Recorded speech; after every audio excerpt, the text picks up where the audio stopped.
morning. This is Samundeshwari from the Department of English. In this lecture video series, we are going to see the topic listening and its barriers.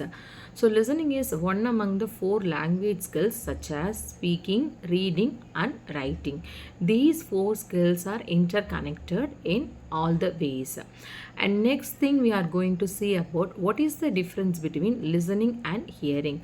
So people used to say I'm hearing music and all. So if is there any big mistake by using the word hearing instead of listening in the sense? Yes, of course. When you use the word hearing in the sense, you are not paying your complete attention. In the sense, you just getting the sounds of the words alone. You are not paying attention to the message of the content. Whereas when you use the word listen in the sense, you are paying your complete attention for the messages. For instance, you can say to sense a sound with ears. So hearing can be defined as to sense a sound with our ears. For instance, you can say I hear my alarm ringing, whereas to listening defined as to give attention to a sound. You can say that a doctor can listen to your heartbeat. So a doctor cannot hear the heartbeat. If it is so, in the sense it misunderstood and it leads to some kind of a disastrous. And next thing is we are going to see about the process of listening skills. So these process which includes the 5 stages. So listening is a process of receiving, interpreting and reacting to a message which is received from the speaker. So listening cannot be done only by ears. So one can listen with their ears, sense, mind, heart and imagination. So I just read the important process of listening of various stages.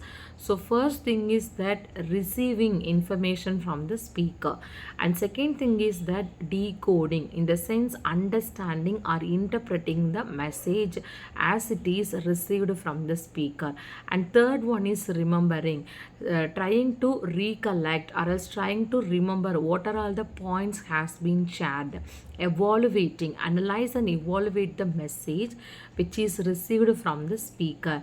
At the final stages of listening, there a person can respond to the message which is received from the speaker. And now we are going to see about the types of listening in detailed way. So the types of listening can be occurred in many stages.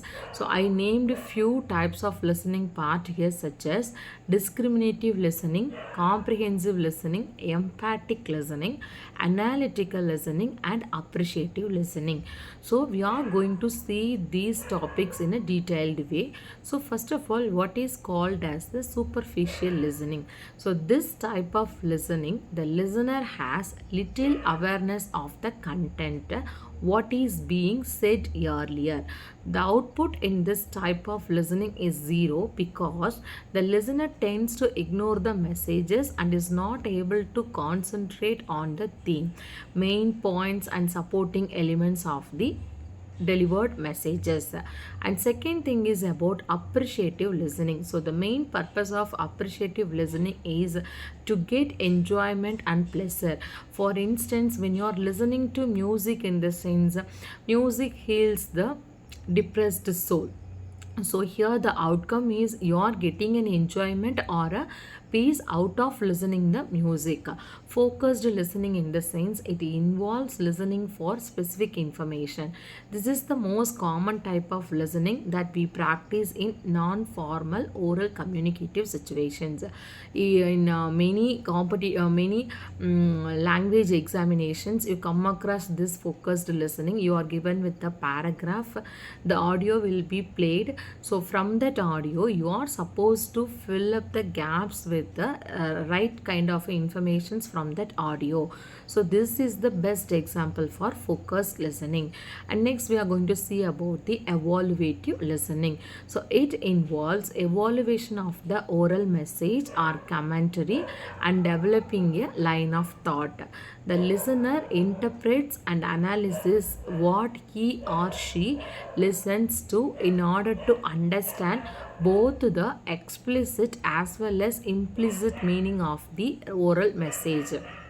Thus, the main purpose of evaluative listening is to evaluate the content of the oral message to select the necessary information. And next thing is all about attentive listening. So it demands the complete attention of the listener. It basically active and intelligent listening in situations such as group discussions, meeting, job interviews, presentations, etc. The listener pays attention to all parts of the message, that is the central idea, main point, supporting elements, examples, illustrations throughout the session. So these are all the few important points you can note down for the types of listening. And content listening, it is to understand the retain the speaker's message. You may ask questions, but basically information flows from the speaker to you. So it doesn't matter that you agree or disagree or else approve or disapprove, only that you understand. So you just focus on the area you have understood out of the speaker's messages.